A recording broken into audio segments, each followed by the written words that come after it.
Alright, this is going to be a review of the Zowie EC3-C, a whole new mouse in Zowie's lineup, and also the smallest mouse in their lineup.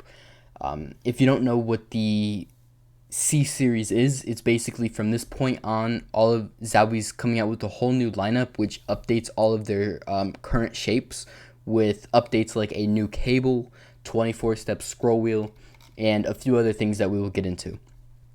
But just to start off, it does come in at the average Zowie price point of $70. They price all their mice like this, and 70 grams, which is new from Zowie, and it is very appreciated. It's Zowie getting back into the mouse market, which is also very nice.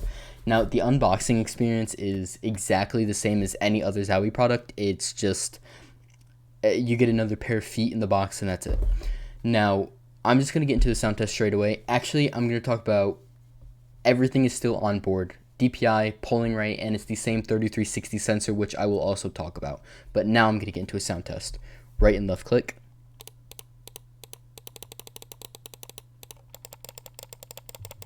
Side buttons. Scroll wheel. Alright, so the right and left click are still using the same Huano switches that they always use, but they do feel a lot different. They feel very light. They feel a lot lighter, especially up at the front. My right click, which I've noticed a bunch of people say has like no tactility, but it doesn't affect anything in game, and they actually feel pretty nice in my opinion. But they do feel a little bit cheap, but that is just because of the full shell design. Full shells like this that don't split off right here are always not going to feel as good as split shell designs. It's just how it works. But they don't feel fine, and they don't have any side wobble at all, which is also very appreciated, and the finger grooves are also pretty large and very nice.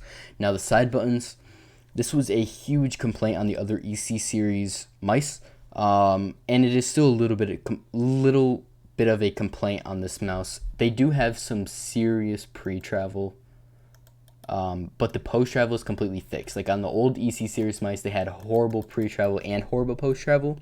Here, it's only pretty bad pre-travel, but they feel fine in game, and they are a lot lighter than other Zowie side buttons. They feel fine.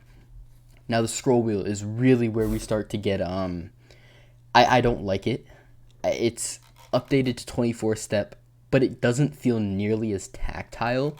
It doesn't feel as stiff. It's just loose and plasticky feeling, kind of like something I could find on a $5 mouse. It doesn't feel very good. I actually wish they could find a way to keep the exact same 16-step feel, but just put on 24-step. It doesn't feel very good. And the click is like an average Zowie click. It is pretty heavy, but if you use it would be good in game, I guess. It's just an average scroll click. Now, getting onto the dimensions, it's about 119 millimeters long and 41 millimeters tall, compared to the EC2, which is 123 millimeters long, 42 millimeters high at its tallest point. Now, it does feel pretty small. It does feel a lot different from the EC2 as well, which is something like you might have used that shape on something like the Ponage Ultra Custom or something like that, but it is definitely a smaller mouse, and it feels very, very nice. I like it a lot. It's definitely not at the medium size yet. It's definitely like small to medium, more in the medium size, but it definitely does feel really nice, and I can see a lot of pros using this mouse. It's just really nice. I don't really know. Sorry for saying that so much. It does just feel like a really nice shape. Now the coating is a fingerprint magnet, which is kind of sad. It has already kind of started glossing, which is something very common with Zowie coatings, which is kind of sad also. And you can't really get rid of the gloss very easily. It's just from hand oils and stuff.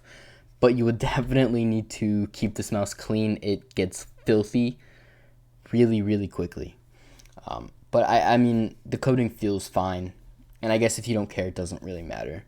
Now, the cable is fine. I was actually kind of worried about it, but it feels perfectly fine for a stock cable. It's better than a Vaxi cable.